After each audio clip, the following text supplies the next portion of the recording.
South India shopping mall, the wedding మంత్ర, సరికొత్త wedding collection, south India shopping mall. నకిలీ బ్యాంకులు, నకిలీ ఆఫీసులు, నకిలీ ఆసుపత్రులు, ఇదంతా పాత లెక్క. ఇప్పుడు ట్రెండ్ మారింది.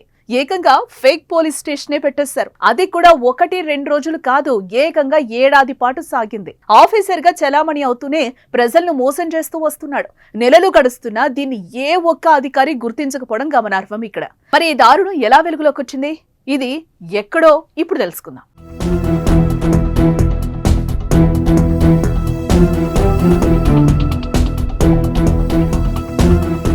బీహార్లోని పూర్నియా జిల్లా మోహనీ గ్రామంలో రాహుల్ కుమార్ షా అనే వ్యక్తి నకిలీ పోలీస్ స్టేషన్ ఏర్పాటు చేశాడు. అయితే ముందుగా తన కింద ఉద్యోగులను పెట్టుకోవడం కోసం స్థానిక యువతకు మాయమాటలు చెప్పాడు.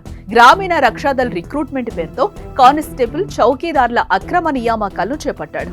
తన వద్దకు ఉద్యోగాల కోసం వచ్చే వారి వద్ద నుంచి 2,500 రూపాయల నుంచి 5,000 రూపాయల వరకు వసూలు చేశాడు. ఆపై వారిని ఉద్యోగాల్లోకి తీసుకుంటున్నట్లుగా చెప్పాడు. వారందరినీ నమ్మించేందుకు వారికి పోలీస్ యూనిఫామ్లు, లాఠీలు, నకిలీ గుర్తింపు కార్డు ఇచ్చాడు. అదే కాకుండా ఏకంగా పెట్రోలింగ్, మద్యం అక్రమ రవాణాపై దాడులు చేయించేవాడు. ముందుగా ఉద్యోగులు పలు వాహనాలను సీజ్ చేసి పోలీస్ స్టేషన్ కు తీసుకురాగా ఆఫీసర్ గా రాహుల్ కుమార్ అక్రమ రవాణాదారులతో డీల్ చేసేవాడు. వాహనాలను తిరిగి తీసుకెళ్లాలంటే లంచంగా డబ్బులివ్వాలని డిమాండ్ చేసేవాడు. దీంతో అక్రమ రవాణాదారులు సైతం వారికి పెద్ద ఎత్తున లంచాలిచ్చి మరీ వాటిని తీసుకెళ్లేవారు. ఇలాగే రాహుల్ కుమార్ తన వద్ద ఉన్న సిబ్బందితో పనులు చేయించుకునేవాడు. ఇలా ఇప్పటికే లక్షల్లో డబ్బును గుంజాడు. అయితే నెలంతా కష్టపడగా వచ్చిన డబ్బును తాను తీసుకోవడంతో పాటు ఉద్యోగులకు జీతాలుగా ఇచ్చేవాడు.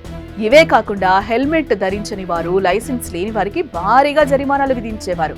అందులో 200 రూపాయలు పెట్రోలింగ్ బృందానికి ఇచ్చి మిగతా డబ్బును తన వద్దే ఉంచుకునేవాడు. కానీ ఆ విషయాన్ని వారికి చెప్పకుండా ప్రభుత్వ ఖజానాలో జమ చేస్తానని నమ్మించేవాడు. అలా దాదాపుగా ఏడాది కాలంగా పోలీస్ స్టేషన్ పెట్టి మరి రాహుల్ కుమార్ ఈ దందాలు సాగించినా ఏ ఒక్కరూ గుర్తుపట్టలేదు. కానీ ఇటీవలే వీరి గుట్టు బయటపడగా రాహుల్ తప్పించుకున్నాడు. దీంతో పోలీసులు అతన్ని పట్టుకునేందుకు తీవ్రంగా గాలిస్తున్నారు. అయితే ఏడాది పాటు రాష్ట్రంలో ఇంత పెద్ద మోసం జరుగుతున్నా పోలీసులకు ఎలాంటి సమాచారం అందకపోవడం వల్ల ప్రభుత్వంపై విమర్శలు వస్తున్నాయి. ఈ సర్కార్ నిరుద్యోగాన్ని ప్రోత్సహిస్తోందని, అందువల్లే యువత మోసగాళ్ల బారిన పడుతున్నారంటూ పలువురు ఆరోపణలు చేస్తున్నారు. ఈ కేసుపై న్యాయపరమైన దర్యాప్తు చేయాలని డిమాండ్లు వినిపిస్తున్నాయి. అలాగే ఇందులో వైట్ కాలర్ అధికారుల ప్రమేయం కూడా ఉండే అవకాశం ఉందని, ఎందుకంటే ఈ ఏడాది గణతంత్ర దినోత్సవ వేడుకల సమయంలో ఈ నకిలీ పోలీసులకు, చౌకీదార్లకు అధికారులు సన్మానించడం గమనార్హం.